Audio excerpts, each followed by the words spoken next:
Hello and welcome to another edition of Stock Watch. So as we get into the middle of the trading week, we hear that Pfizer have come out with an interesting statement as they expect the demand for their vaccination usage to not only last into 2021, but beyond that, 2022, 2023. In fact, in the next 3 or 4 years, they expect quite big revenues from their successful, you could say, vaccination rollout, as obviously Johnson & Johnson and AstraZeneca have both been halted or suspended in some countries. And actually, Johnson & Johnson has been recently banned in Denmark, but we'll get into that story just shortly. So, the US drugs giant has said that it's expected to actually generate revenues of over $3.5 billion in the next 3 months. And this is what it has actually had in the first 3 months of 2021. So we're just waiting to see if it's going to climb to those appreciated highs and actually get to the target of $26 billion at the end of this year. So very, very big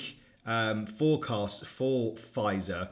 And they have come out to say they are expected to sign more deals later this year and was in supply talks with several countries for the next couple of years. We've excuse me, we've heard this successful rollout of the vaccination use in the UK, and actually they have succumbed to signing a deal to supply more than 60 million more doses this year alone. So as I said earlier, Denmark have actually come forward this week to say that they are the first country to exclude Johnson & Johnson's COVID-19 vaccination over over fears of blood clots and side effects. So this is quite a big statement from Denmark.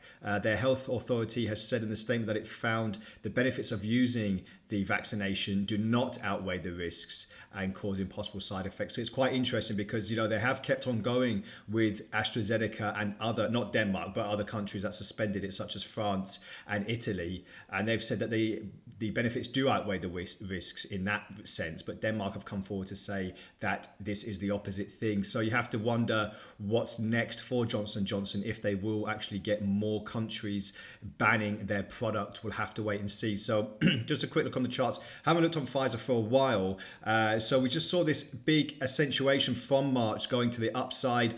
We're just expecting it possibly to start reaching the lofty heights that it had done at the end of last year. So, we're looking roughly about the $43. Well, let's get above the $40 mark first of all. That's very, very psychological. We're expecting when the market's open to actually puncture this $40 mark, which is very, very close. We'll go on the 4-hour chart shortly. But what I'm seeing significantly is a slight bearish divergence where we could see prices slightly wane in the next few trading sessions. Let's just take a look on the 4-hour chart. As I said, the $40 chart, the $40 handle is there. We're just going to see, we're expecting it to be punctured, but if it can hold above, and then, if it doesn't, then I'm expecting prices to start moving lower to the Ichimoku Cloud top border, which is roughly about $38 to $37. Only a $2 drop. You would probably think it's not really that much, but with Pfizer, with their record highs over the past year,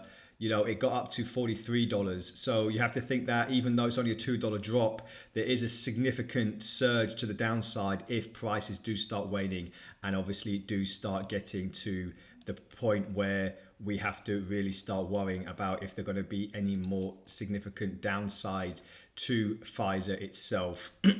Johnson & Johnson, on the other hand, we're seeing a bit of a choppy market at the moment in the last few trading sessions. What I'm seeing, or what I'm expecting, is we're having a little bit of a double top now. We've got this previous peak here. I'm expecting for prices not really to start eclipsing the 170 psychological level, and I'll expect another choppy action down to the top board of the Ichimoku Cloud as well. I use this indicator quite often to see where my best exit and entry points are, and it's worked for me so far. So I just have to see if it's going to start waning, and if we do get to the top border, then I expect further downside. Will we see these recent drops that we saw before? We'll have to wait and see, but it is certainly something to think about if prices do start dropping. Not too much on the RSI at the moment, just still waiting for some clues. If, as I said, prices do start moving to the upside, we might get a slight bearish divergence in this respect, but we'll just have to see how far up it goes in the near term as well. So just a few things to look out for, especially in the pharmaceutical industry, as the rollout of the COVID-19 vaccinations continues into the second quarter. So that's all from the Stock Watch today. Thank you very much for joining me. If you have any comments or queries, please feel free to add them to the post and I'll get back to you as soon as possible. Have a great trading day ahead and bye for now.